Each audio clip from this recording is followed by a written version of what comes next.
Ang Ninuno. Ang kwentong ito ay hango sa totoong buhay. Mula ito sa pahina ng mga maragtas. Kilalang angka ng babaylan sa Kabisayaan. Walang eksaktong taon. Rehiyon ng Visayas.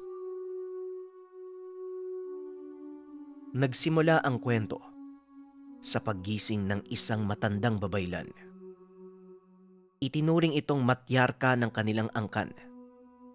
Iginagalang ito ng karamihan dahil napakaraming pangitain at mga bugna na mula sa kanya ang nagkatotoo. Itago na lang natin ang pangalan niya bilang Nanang Salve. Natulog ito sa loob ng mahigit 10 taon. At ayon sa matanda, ng mga panahong tulog ito, napadpad siya sa mundo ng mga elemento. Nakita niya ang kaganapang hindi nakikita at nararamdaman sa mundo ng mga tao. Ang mga susunod na tagpo mula sa mismong kwento ni Nanang Salve. Tiyong Salve, bilisan po ninyo. Pinapatawag po kayo ng anak nyo, si Ichang Salve po. Wika ni Onyok, isa sa mga pamangkin ni Nanang Salve. Kasalukuyang nagtatrabaho sa kanilang palayan si Tatang Octavio ng mga sandaling iyon. Bakit? Ano bang nangyari sa Tiyang Salve mo? Tanong ni Tatang Octavio. Habang nasa daan, pinapaliwanag nito ang nangyari at halos takbuhin ng matanda ang matarik na burol pauwi sa kanilang tahanan. Nagising na po si Nanang Salve. Kagaya po ng sinabi niya 10 taon nang nakakaraan.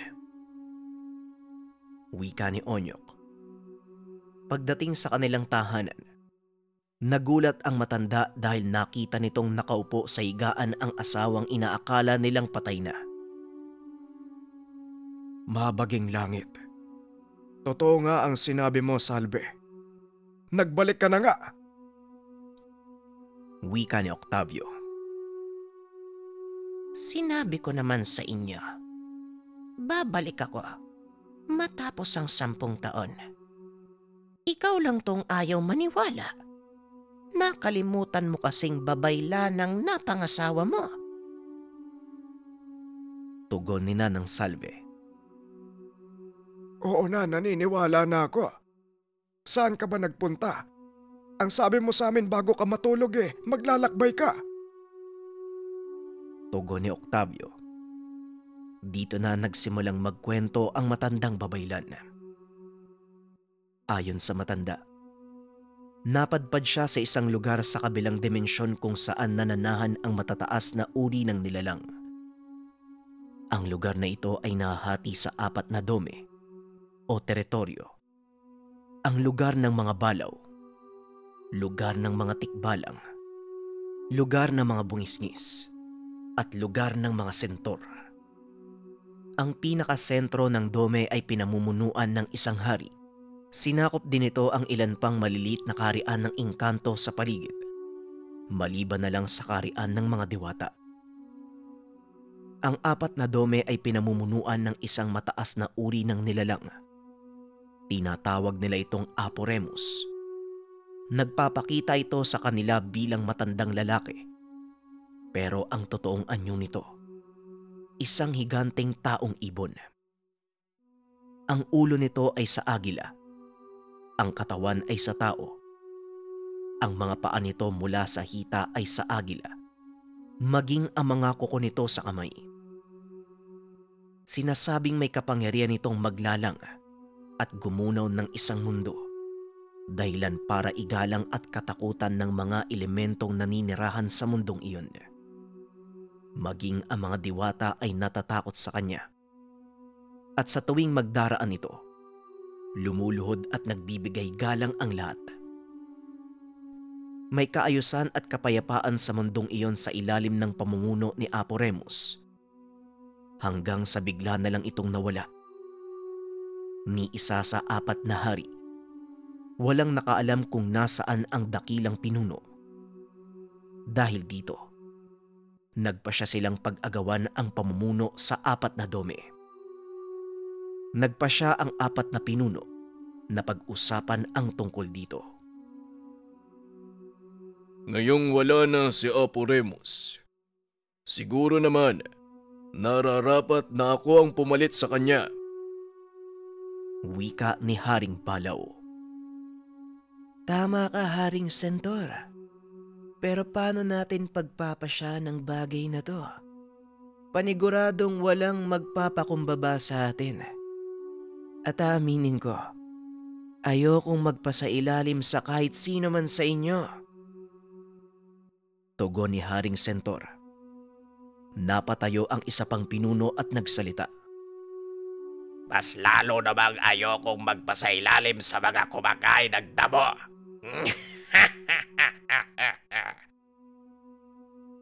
Wika ni Haring Bungisngis. Biglang nagtawanan ang lahat ng naroon. Nananahimik lang ang isang pinuno. Pinapakiramdaman ang mga mangyayari hanggang sa mapansin ito ni Haring Balaw. Bakit tila nananahimik ka, Haring Tikbalang? Ayos lang ba sa'yong magpasailalim kung sino man ang hihirangin sa amin? Tanong ni Haring Balaw.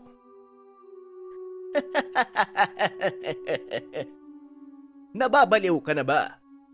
Ang mga tikbalang ay may sariling karian. Bakit naman ako magpapasakop sa isa sa inyo? Kung kaya ko namang iangat ang sarili kong karian at pamunuan kayong lahat.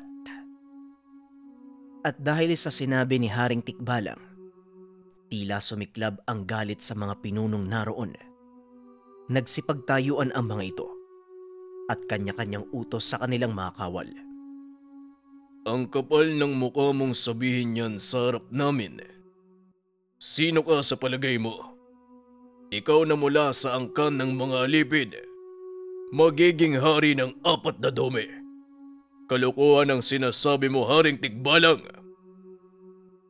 Wika ni Haring Balaw. Nangangahulugan ba itong nagdedeklara kayo ng digmaan laban sa akin? Alam niyong ako ang namumuno sa pinakamalawak at pinakamalaking dome sa mundong ito. Pinamumunuan ko din ng pinakamalalakas na hukbong sandatahan. Kaya kung nagbabalak kayong magsimula ng digmaan, ipinapayo kong pag-isipan nyo ng 100 beses. Tugon ni Haring Tikbalang. Isa-isang binaba ng mga kawal ang kanilang sandata dahil alam nilang totoo ang sinasabi nito. Matapos ang usapang iyon, isa-isang nag-alisan ang mga hari. Lingid sa kaalaman ng mga ito na may isang nilalang ang nakarinig ng kanilang pagpupulong. Itago na lang natin sa pangalang Orok. Matagal nang namumuhay ang nilalang na ito sa mundong iyon. Hindi nito kinikilalang pinuno ang lahat, kahit sino sa 4 na hari. Ngunit ito ang tagapagbigay ng mahalagang impormasyon sa kanila. Walang nakakaalam ng totoong pinagmulan ng munting nilalang, ngunit wala ding sekretong natatago sa kanya. Matapos ang kaguluhan, pinunta nito ang Haring Tikbalang at kinausap. Nasa kalagitnaan ng pagsasanay ang hari nang dumating ito. Ang itsura ni Orok, napakataba, maliit na nilalang at palaging may hawak na sanga ng kahoy. Ito ang ginagawa niyang pampausok sa bibig. Mukhang naghahanda ka na sa mangyayaring digmaan, Haring Tikbalang. Tama yan. Hindi birong kalaban ng 3 haring sinabungis-ngis, Sentor at Balaw. Lalo pa, narinig ko sa Haring Sentor na pupulbusin ka niya. Pinong-pino, gagawing tapa ang karne mo sa hita.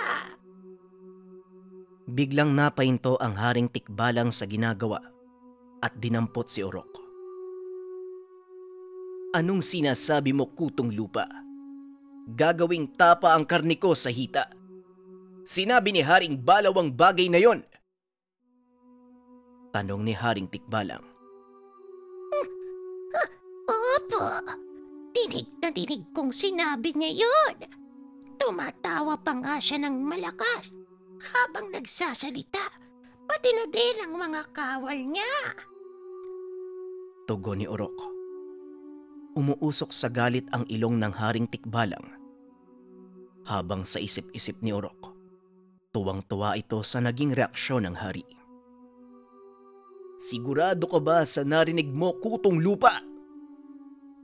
Muling tanong ni Haring Tikbalang.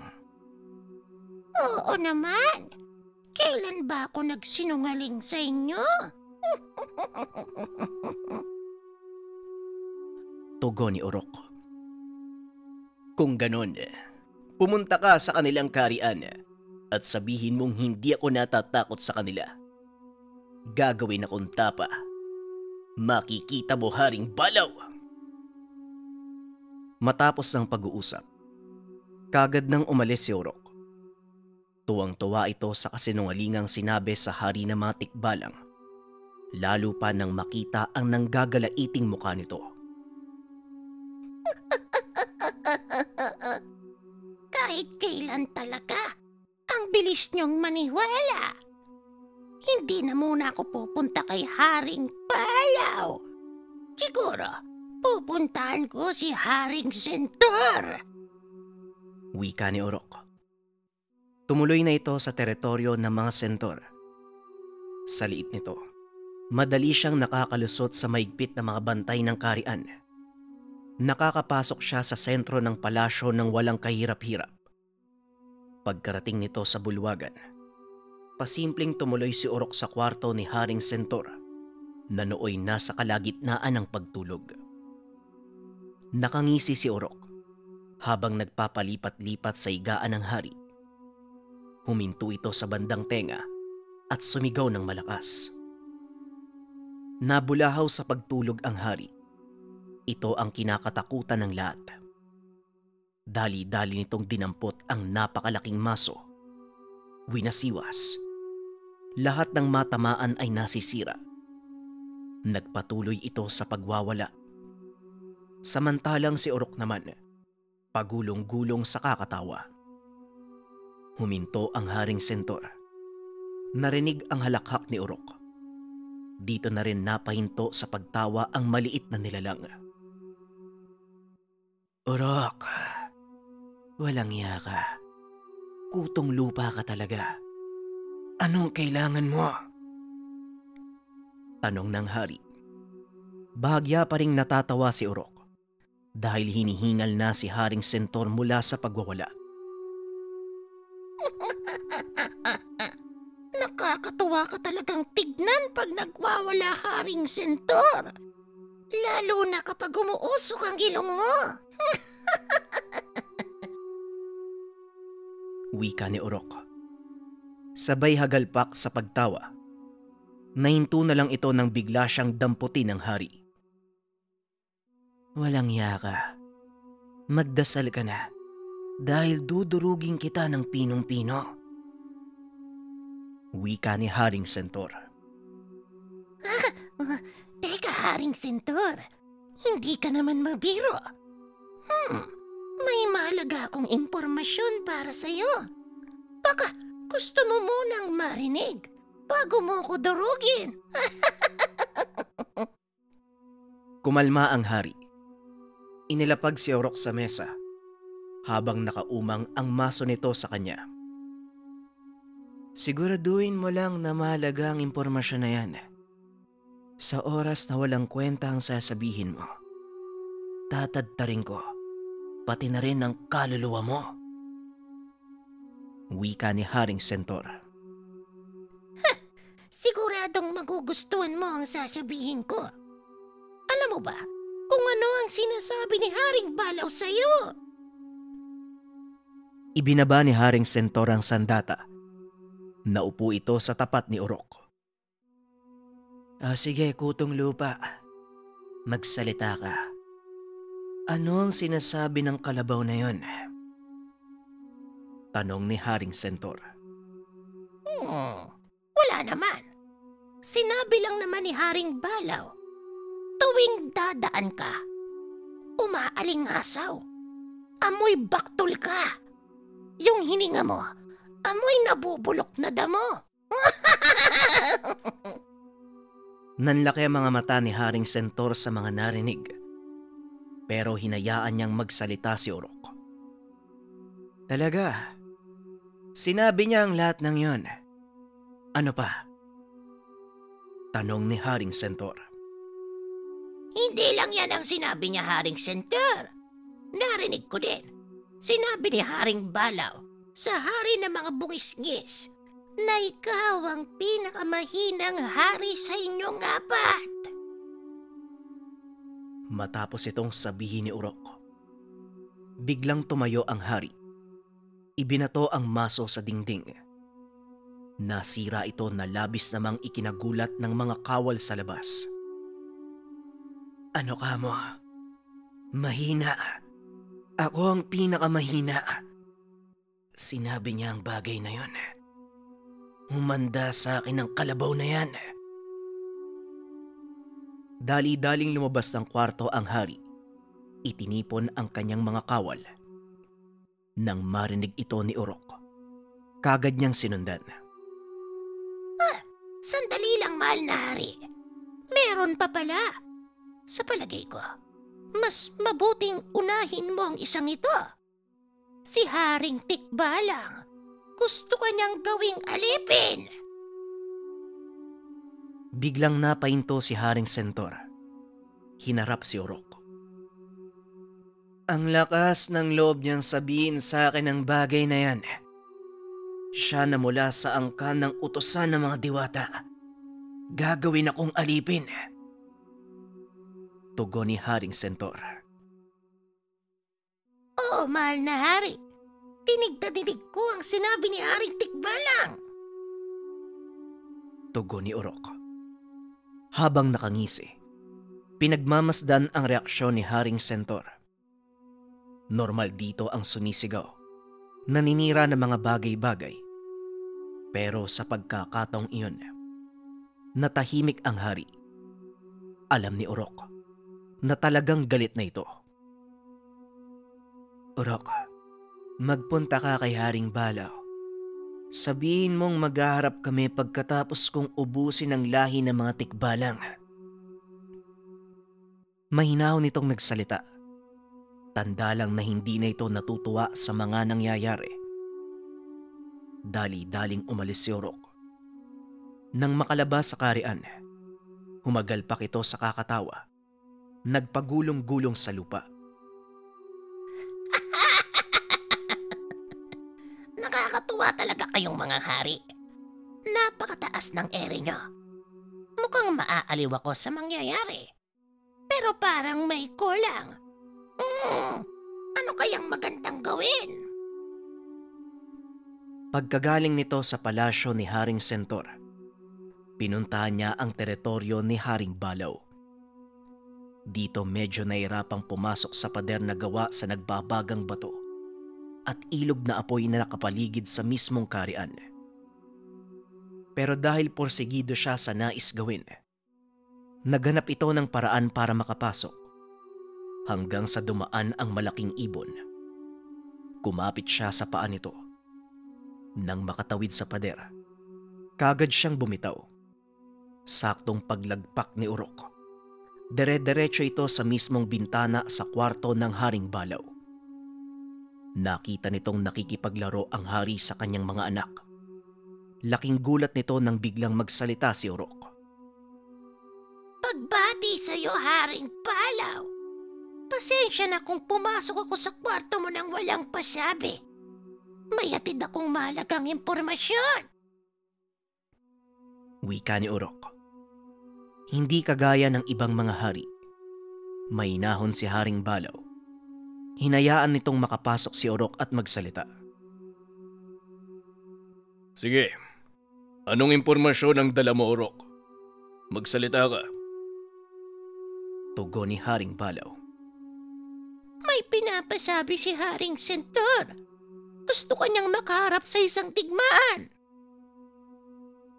Biglang napatayo si Haring Balaw. Digmaan. Sa anong dahilan? At bakit gustong makipagdigmaan ni Haring Sentor? Tanong ng hari. Mawalang galang na mahal na hari. Ngunit hindi ba malinaw sa inyo ang naging usapan kanina sa pagpupulong ng 4 na dome? Nais ng Haring Sentor na mapasailalim sa kanyang kapangyarihan ang inyong nasasakupan. Habang sinasabi ito ni Urok sa hari, napapangiti ito sa isipan niya, lalo pa nang makita ang reaksyon nito. Hindi ka ba nagsisinungaling, Urok? Sigurado ka bang narinig mo ito sa mismong bibig ni Haring Sentor? Muling tanong ni Haring Balaw. Ramdam ni Urok na tila hindi pa sapat ang sinabi niya upang lubusan itong magalit. Hindi lang yan kamahalan. Sinabi din ni Haring Sentor na amoy kulungan ng baboy ang bibig mo. Nanlaki mga mata ni Haring Balaw at dito tuluyang nagbago ang kanyang timpla. Nagbuga ng usok sa ilong. Namula ang mga mata. Sa isip ni Urok, ito na ang pinakahinihintay niyang kaganapan. Kung ganon, iparating mo kay Haring Sentor na hindi ko siya aatrasan. Magkikita kami sa labanan. Wika ng hari. Ngunit bigla naman itong inawat ni Urok. Sandali lang kamahalan. Hindi ba parang walang saysay kung makikipagdigma ka gamit ang iyong mga kawal? Siguro ang mas maganda kung kayo mismong dalawa ni Haring Sentor ang magkasubukan ng lakas. Mano-mano!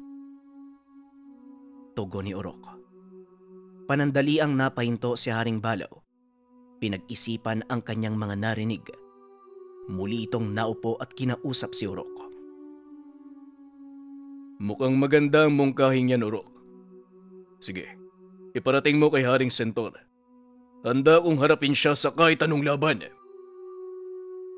Wika ni Haring Balaw. Tahimik na umalis si Urok. Paglabas ito sa karian, muli na namang tumawa ang nilalang na tila tuwang-tuwa sa kanyang ginawa.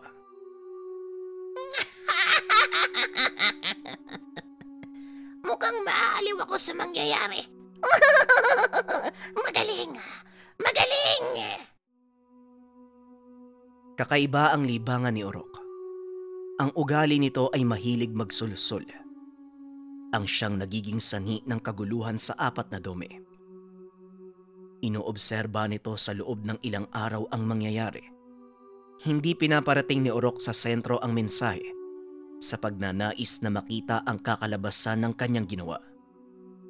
Patuloy nitong binibisita ang sentro ng dome para makita ang paghahanda ng isa't isa. Kasalukuyang nasa kampo siya ng mga bungisngis. Naalala ni Urok na hindi niya pa nakakausap ang hari. Dali-dali siyang bumaba mula sa sanga ng puno, diretso sa lugar kung saan masayang kumakain ang haring bungisngis kasama ang mga kalahi. Magandang araw, Haring Bungisngis! Mukhang nagkakasiyahan kayo ng mga kalahi mo. Ewan ko lang kung makapagsaya ka pa sa oras na marinig mo ang sasabihin ko. Wika ni Urok. Biglang nahinto ang haring bungisngis sa pagkain at hinarap ang nilalang. Ano yon, Kutong Lupa? Ano ang sasabihin mo? Magsalita ka habang nasa modo pa akong makinig sa'yo. Tanong ng hari. Naglalakad-lakad si Urok sa ibabaw ng mesa habang nag-iisip ng sasabihin sa hari ng mga bungisngis. Ano kasi, mahal na hari? Alam kong magandang lalaki kayo at marami ang nahuhumaling sa inyo. Lalo na ang mga kababaihan dito sa kariyan niya. Pero kasi, dinig na dinig ko ang sinabi ni Haring Balaw. Yung mukha mo daw, parang kalabasang tinubuan ng mukha. Biglang nagtawanan ang iba pang mga bungisngis. Dahilan para maasarang hari. Ibinalibag nito ang mesa. Natapon ang mga pagkain. Pinagsusuntok nito ang lahat ng mga kasamahang nakaupo sa mesa. Tuwang-tuwa naman si Urok habang pinapanood na magwala ang hari. Sinabi niya yon. Sigurado ka? Humanda sa akin ang balaw na yan. Wika ni Haring Bungisngis. Mas lalo pa itong ginatungan ni Urok. Opo, kamahalal. At ang mas malala pa, sinabi din niya na napakasiba niyo. Kayo lang ang nakakaubos ng mga handang pagkain tuwing nagpapatawag ng pagpupulong. Patay gutom ka daw. Lalo pang nagalit ang bungisngis sa sinabi ni Urok. Kamuntikan siyang matamaan ng ibato nito ang kalis na gawa sa ginto. Sabihin mo kay Haring Balaw, magharap kami sa isang digmaan. Kaya maganda siya. Akala siguro ng kalabaw na yan, uurungan ko siya. Dali-daling umalis si Urok. At habang tumatakbo ito palayo, halos kapusin ito ng hininga sa kakatawa. Tuwang-tuwa ang munting nilalang sa ginagawang panunulsol sa mga hari. Pero lingid sa kalaman nito na may mas malalim na dahilan si Urok kung bakit niya ito ginagawa. Nakaupo si Urok sa isang bato. Pinagmamasdan ang malawak na kaharian ng 4 na dome nang bigla siyang lapitan ng isang matandang nilalang na itago na lang natin sa pangalang Ulysses. Sana lang alam mo ang ginagawa mo, Rock. Hindi birong pag-awayan ng 4 na hari. Malaking digmaan ang mangyayari kung sakali. Wika ni Ulysses. Mula ang lalaking ito sa angkan ng mga diwata. Kailanman, hindi nakikialam ang mga ito sa anumang gulo o pangyayari sa 4 na dome. Huwag kang mag-alala, Ulysses. Manood ka lang sa tore. Alam ko ang ginagawa ko. Hindi rin ako makikialam. Kahit noon pa man, hindi nakikisali ang mga diwata sa gulo ng 4 na dome. At kung ano man ang dahilan mo sa ginagawa mo ngayon, ay sana lamang hindi madamay ang aming teritoryo. Wika ni Ulysses. Huwag kang mag-alala. Dahil kahit naman ang 4 na hari, ayaw magkaroon ng anumang problema sa inyo. Kaya ipanatag mo ang iyong kalooban, Ulysses. Tugon ni Urok. Hindi ito ang unang pagkakataon na sinubukan niyang pag-away-awayin ang mga hari dahil natutuwa ito sa nagiging resulta. Hindi ko alam kung ano ang pakiramdam mo sa tuwing ginagawa mo ang bagay na yan. At wala akong pakialam hanggat hindi nadadamay ang kaharian ng mga diwata. Wala kang magiging problema sa akin. Matapos ang pag-uusap, kaagad ding umalis si Ulysses. Isa ang nilalang na ito sa pinakamatandang diwata. Kilala niya ang pagkatao ni Urok. At sa tagal ng panahon, ni minsan ay hindi pa sila napahamak o nasangkot sa anumang kaguluhan. Nanatiling nakaupo si Urok habang pinagmamasdan sa malayo ang 4 na kaharian. Mula sa kinaroroonan, tanaw nito ang malawak na kapatagang nasa sakop ng 4 na dome. At habang pinagmamasdan nito ang payapang kapatagan, biglang may kung anong pumasok sa kanyang isipan. Masyadong mapayapa. Nakakaburyong. Makagawa nga ng kaunting pagkakabalahan. Wika ni Urok. Nagtungo siya sa mabatong kabundukan na sakop ng mga sentor. Dito nakatira ang isang nilalang na kung tawagin ay Gidor. Isang uri ng engkantadong hayop na kulay puti ang balat. May pakpak ito ng kagaya sa dragon, ngunit hindi nakakalipad. Sinasabing may kakayahan itong magbuga ng asido na kayang tumunaw ng kahit anong bagay na madadaanan nito. Pumasok si Urok sa isang yungib na punong-puno ng mga kalansay na namatay na nilalang. Nakita nitong mahimbing na natutulog ang Gidor habang binabantayan ang kanyang mga itlog. Marahang lumapit si Urok. Itinulak palabas ng yungib ang isa sa 5 itlog ni Gidor. Hindi nakahalata ang nilalang, kaya naman maayos siyang nakalabas sa kuweba. Pinagulong niya ito papunta sa matarik na tagiliran ng burol at sa ilalim nito ang mismong karian ng mga sentor. Gawa sa matibay na bagay ang talukab ng itlog, kaya hindi ito madaling mabagsak. Kahit pa bumagsak ito mula sa mataas na lugar o tumama sa matigas na bagay. Bumagsak ang itlog sa mismong harapan ng mga nagsasanay na kawal. Laking gulat ng mga ito nang mapagtanto na ang bagay na yon ay ang itlog ng Gidor. Nataranta ang lahat dahil kinakatakutan ang nilalang na ito. Nakaabot sa kaalaman ni Haring Sentor ang nangyari, maging ito ay natakot. Nang makita ni Urok na natataranta ang mga sentor, dali-dali siyang pumunta sa Gidor at ginising ito. Gidor! Gidor! Kumising ka! Isa sa mga itlog mo, kinuha ng mga sentor! Biglang tumayo ang nilalang at binilang ang itlog. Nang mapagtantong kulang na ito, nagpakawala ito ng malakas na sigaw. Umabot ang boses nito sa karian ng mga sentor, dahilan para matigilan silang lahat. Dali-daling tumakbo ang Gidor palabas ng yungib. Walang pagdadalawang isip na pinuntahan ng karian ng mga sentor. Hindi na nito namalayan na nakasampa sa likuran si Urok. Habang tumatakbo ang Gidor, wala naman itong tigil sa pagtawa. Ganyan nga, Gidor. Magmadali ka. Bago nila gawing tortang itlog ang anak mo.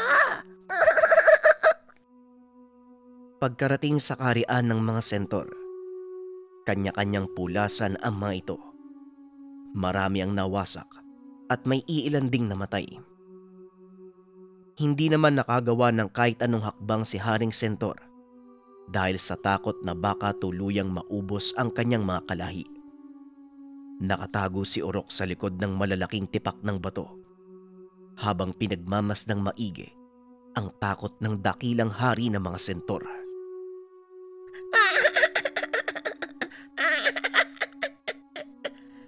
Hindi ko alam na pwede palang maihi sa takot ang isang dakilang hari. Walang tigil sa pagtawa si Urok habang inaantay na kumalma ang sitwasyon. Nang makaalis na ang Gidor kasama ang kanyang itlog, kagad nilapitan ni Urok si Haring Sentor na nooy nakatulala pa din sa kawalan. Haring Sentor, anong nangyari dito? Bakit nandito ang Gidor? Wika ni Urok. Nagkukunwari itong natatakot, pero pinipigilan nito ang pagtawa. Lalo pa nang makitang nanginginig sa sobrang takot ang hari ng mga sentor. Urok, anong ginagawa mo dito? Anong sadya mo? Talagang tinaon mo pa kung kailan nasa kayaya akong kalagayan. Wika ng hari habang pilit na inaayos ang sarili. Wala naman po kamahalan. Hindi ko po akalaing ganito ang nangyari dito. Nakulat din ako nang makita kong nagwawala ang Gidor. Tugon ni Urok. Sino ang may kagagawan nito? Sinong hunghang ang naglagay ng itlog ng Gador sa gitna ng aking kaharian? Wika ni Haring Sentor.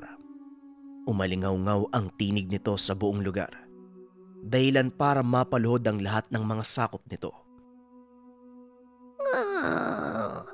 May sasabihin po ako sa inyo, kamahalan. Pero sana maghulis-tili kayo. Nakita ko ang isa sa mga sundalo ni Haring Balaw na pumunta sa yungib ng Kidor. Napadaan lang naman ako, kaya hindi ko alam kung ano talaga ang pakay niya. Wika ni Orok. Nakatalikod ito sa hari, kaya hindi nakita ng sentor. Nakangiti ito ng nakakaloko. Walang iya talaga ang mga balaw na yan. Umanda siya sa akin. Pagbabayaran niya ng mahal ang ginawa niya. Tugon ni Haring Sentor. Dali-daling umalis ang hari at dinampot ang kanyang sandata. Hinabol naman ito ni Orok. Sandali lang, kamahalan. Maghulos-tili kayo. Hindi po ako sigurado kung ang mga balaw nga ang may gawa nito. Wika ni Orok. Kahit na, sakop ng dome ko ang pinamumugaran ng Gidor. Wala silang karapatan na tumungtong sa teritoryo ko. Wika ng hari. Nang mapagtanto ni Orok na hindi na nito mapipigilan ang hari ng mga sentor, mabilis itong tumakbo papunta sa karian ni Haring Balaw. Isa sa mga katangian ni Orok, ang kakayahang magpalipat-lipat sa lugar gamit ang maliit na portal na siya lang ang nakakaalam. Pagkarating sa karian ng mga balaw, kagad nitong hinanap ang hari. Nakita niya itong nakikipag-usap sa mga kalahi. Kamahalan, ipagpauman ninyo ang aking panggagambala. Pero sa mga oras na ito, paparating na si Haring Sentor. Balak kanyang hamunin sa isang labanan. Kasalukuyang nagmamarcha papunta dito. Wika ni Orok. Nalabis namang ikinagulat ni Haring Balaw. Anong sinabi mo? Anong dahilan? Bakit siya susugod dito? Tanong ni Haring Balaw. May naglagay po ng itlog ng Kidor sa kanyang kaharian at sinalakay po ito ng nilalang.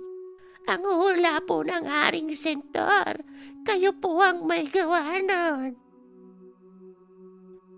Nanlaki ang mga mata ni Haring Balaw. Dali-daling nag-utos sa kanyang mga kawal na magsipaghanda upang salubungin ang paparating na hukbo ng mga sentor. Nakasunod lang sa hari si Orok. Nang makita ang paparating na hukbo ng mga sentor, kagad na itong umalis. Umakyat si Orok sa isang puno at mula doon ay pinapanood ang mga mangyayari. May kung ano itong inihip sa hangin na naging dahilan para makalimutan ng dalawang hari ang kanyang presensya.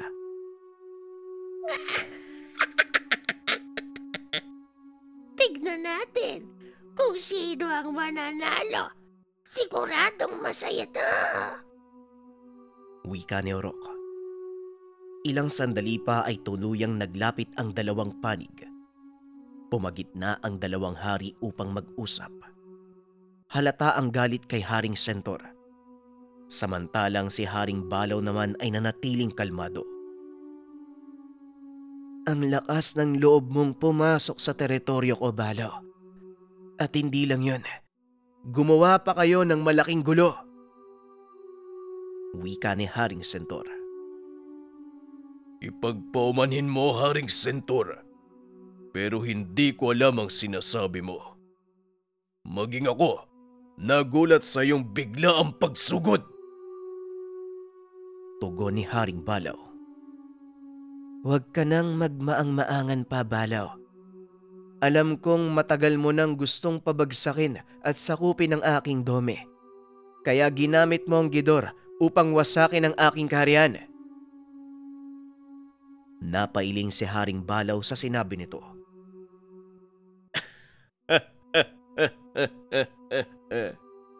Alam mo, Haring Centaur, hindi ko kailangang gumamit ng mga nilalang kung gusto kong pabagsakin ang kaharian mo.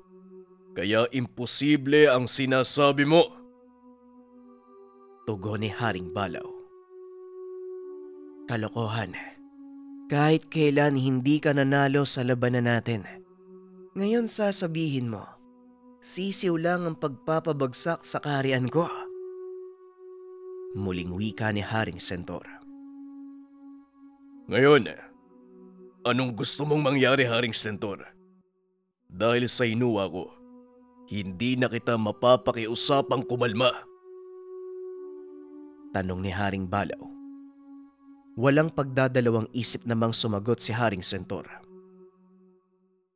Digmaan, Haring Balaw, para magkaalaman kung sino ang luluhod sa ating dalawa. Tuwang-tuwa si Orok nang marinig ang naging sagot ni Haring Centaur. Halos mahulog ito sa sanga ng puno habang tumatawa. Muli nitong idinako ang tingin sa dalawang hukbo upang marinig ang sasabihin ni Haring Balaw. Talaga bang ito ang gusto mong maganap, Centaur? Hindi ko akalaing hahantong sa ganito ang maliit na hindi pagkakaunawaan. Tila kinalimutan mo na ang naging samahan natin nung mga panahong nandito pa si Apo Remus. Wika ni Haring Balaw. Kayo ang nagsimula ng gulo, Balaw. At dahil doon, napakarami sa aking kalahi ang napahamak. At kung ito lang ang paraan upang mapatunayan sa lahat na kaming mga sentorang pinakamalakas na nilalang sa 4 na dome, hindi ako magdadalawang isip na makipagdigmaan sa inyong mga Balaw. Tugon ni Haring Centaur. Napailing na lang ang Haring Balaw. Kung ganon, may 10 araw ka para maganda. Pagkatapos nun, magkita tayo sa digmaan. Muling wika ni Haring Balaw. Hahanapin kita, Balaw. Matapos ang usapang iyon, dali-dali namang umalis si Orok. Tuwang-tuwa ito sa naging resulta ng kanyang panunulsol. Habang pasipol-sipol na naglalakad, napansin itong may kung sinong nakasunod sa kanya. Marahan itong lumingon, pero wala siyang nakita. Kung sino ka man, magpakita ka na bago mo papagsisihan ang pagsunod mo sa akin. Wika ni Orok. Walang lumabas. Nanatili itong nakatago sa malaking bato. Alam kong nandyan ka. Huwag kang mag-alala. Hindi kita sasaktan. Lumabas ka dyan sa pinagtataguan mo. Biglang lumantad ang isang nilalang. Nakahinga ng maluwag si Orok nang makitang si Ulysses ang taong iyon. Sa pagkakataong ito, mukhang magkakaroon ng digmaan dahil sa kalokohan mo, Orok. Wika ni Ulysses. Tama ka. Dito natin malalaman kung sino talaga ang malakas sa pagitan ng mga Balaw at Centaur. Napailing si Ulysses. Muling nagbigay ng babala kay Orok. Tandaan mo lang ang sinabi ko sa iyo. Huwag madadamay ang kaharian ng mga diwata dahil hindi mo magugustuhan ang gagawin ko sa iyo kapag nangyari ang bagay na yon. Wika ni Ulysses. Huwag kang mag-alala, Ulysses. Naglilibang lang ako. At Gaya ng sinabi ko sa iyo, hindi ko nahahayaang umabot sa ganong sitwasyon. Isa pa, may magandang aral silang mapupulot sa gagawin ko. Tugon ni Urok. Sa pagkakatanda ko, magkasangga simula bata sina Haring Balaw at Sentor. Pero bakit gayon? Gusto nilang magpatayan? Tanong ni Ulysses.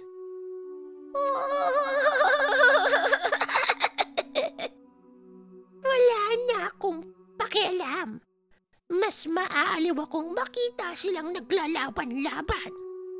Ngayon, kung ano mang mangyari, yun ay kagustuhan nila. Tugon ni Urok. Kagad nang iniwan si Ulysses. Kaunting kaalaman tungkol kay Haring Balaw at Haring Sentor. Sa lahat ng mga hari ng 4 na dome, silang dalawa ang masasabing pinakamatalik na magkaibigan. Magkasama ang dalawa sa lahat ng labanan, maging sa mga digmaang kanilang dinaluhan. Walang makakatalo sa pinagsanib na puwersa ng dalawang hari. Kabilang dito ang sinaunang digmaan laban sa mga diwata, kasama ang kani-kanilang kaharian. Nakipaglaban upang magkaroon ng kasarinlan ang 4 na dome. Nagsimula ng magkalamat ang kanilang samahan nang mawala si Apo Remus na kinikilalang mataas na pinuno. Balik tayo sa kwento. Nang mga sandaling iyon, tuloy sa paghahanda ang dalawang panig para sa magaganap na digmaan. Samantalang si Urok, patuloy din ang ginagawang pag-uudyok sa mga ito. Ipinagbigay alam din niya ang mangyayari sa 2 pang hari.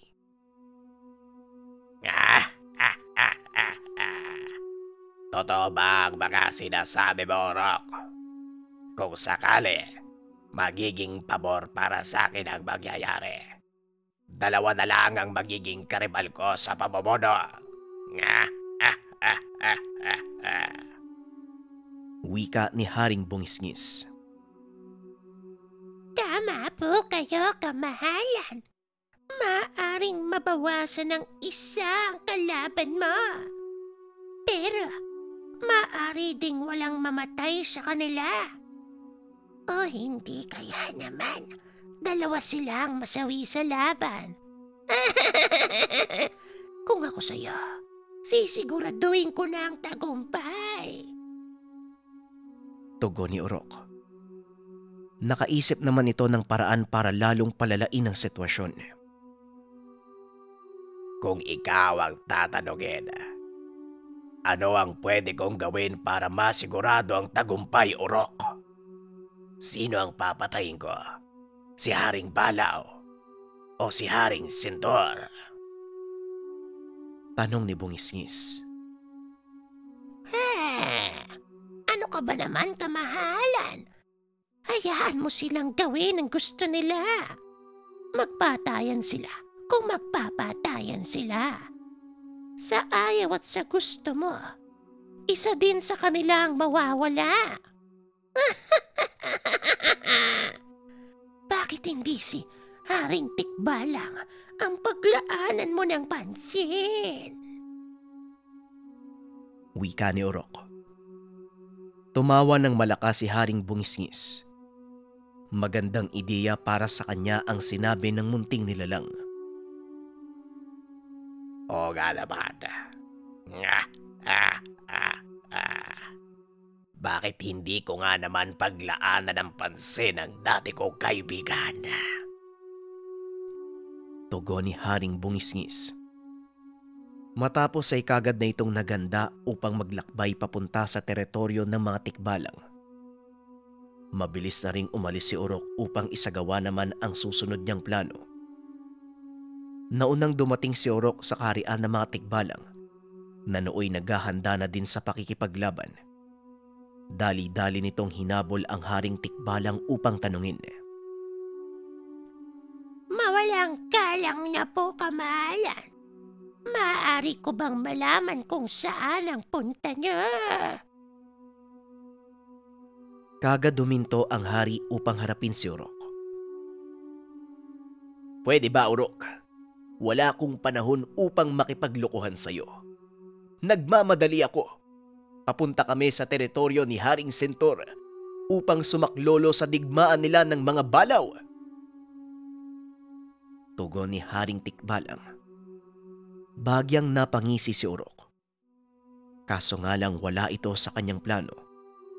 Kaya naman gumawa ito ng paraan para maantala ang pag-alis ng mga tikbalang. Dali lang. Hindi ba magkaaway din kayo ni Haring Sentor? Bakit ka makikipagtulungan sa kanya?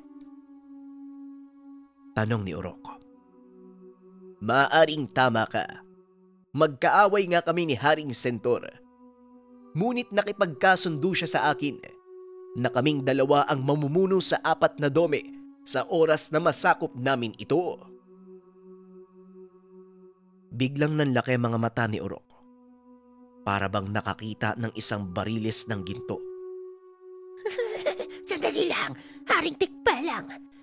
Papunta sa karian mo ang hukbo ng mga bungiskis sa pamumuno ng kanilang hari. Sa palagay ko, hindi maganda ang balak niya sa'yo. Muling wika ni Urok. Biglang pinahinto ni Haring Tikbalang ang kanyang hukbo sa pagmamarcha. Sigurado ka ba sa mga sinabi mo, Urok? Sa paanong paraan mo ito nalaman? Tanong ni Haring Tikbalang. Hindi na mahalaga kung paano ko ito nalaman. Pero kung inyong mamarapatin, mas mabuti kung haharapin niyo ang mga bungisngis kaysa sumali sa digmaan na wala naman kayong kasiguraduhan. Wika ni Urok.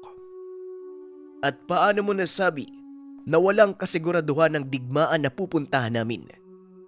Isa laban sa 2 ang laban, kaya siguradong mananalo kami ni Haring Sentor.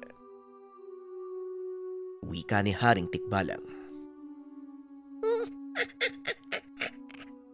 Yun ang akala niyo. Kung sakaling manalo kayo sa laban sa mga balaw, siguradong tatraydorin din kayo ni Haring Sentor. Balak niyang suluhin ang pamumuno sa 4 na dome. Sa tingin mo, papayag talaga siya na makihati sa'yo? Biglang nanggigil ang Haring Tikbalang. Inutusan ang kanyang mga alagad na bumalik sa kanilang kaharian. Maaring tama ka nga, Kutong Lupa. Mas mabuti sigurong harapin ko mag-isa si Bungisngis. Kapag natalo ko siya, siguradong madali lang para sa akin ang sakupin ang iba pang kaharian. Nagbalik ang mga tikbalang sa kanilang teritoryo upang salubungin ang paparating na hukbo ni Haring Bungisngis. Ilang sandali pa, dumating na ang kanilang pinakahinihintay. Habang papalapit ito ay kinausap ni Urok ang Haring Tikbalang. Ipinapayo ko sa iyo, napakitaan nyo ng maganda ang mga bungiskis.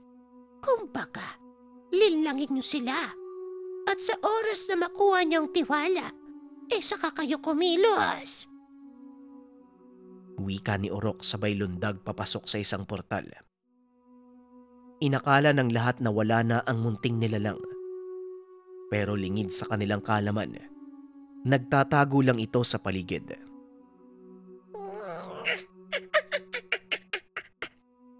Tignan natin kung anong mangyayari sa inyo. Ewan ko lang kung hindi kayo mag-agawan sa palikuran dahil sa gagawin ko. Walang kaalam-alam ang 2 panig na may inilagay na gamot si Urok sa kanilang inumin. Kapwa mahilig sa alak ang 2 hari. Kaya naman siguradong hindi nila mapapansin ang inilagay ng munting nilalang. Sa pagkakataong iyon, magkarap na ang hari ng mga bungisngis at hari ng mga tikbalang. Kapwa nakangiti ang mga ito. Hindi ko matukoy kung totoo nga ba ang pinapakita mong ngiti sa akin, Bungisngis. Dahil kahit galit ka, nakangisi ka pa din. Wika ng hari ng mga tikbalang. Huwag kang mag-alala, kaibigan. Hindi ako naparito kagaya ng iniisip mo. Gusto kitang alukin ng isang bagay.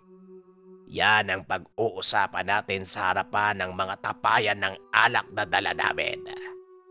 Halika na, yayain mo ang iyong sakop. Mag-inuman tayo. Wika ni Haring Bungisngis.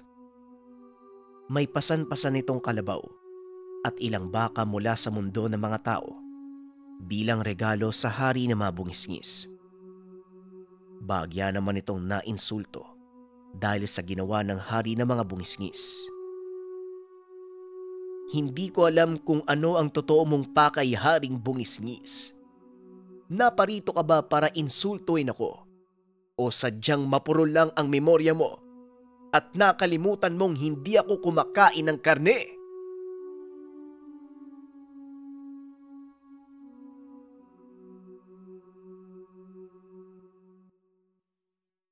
Ang ninuno.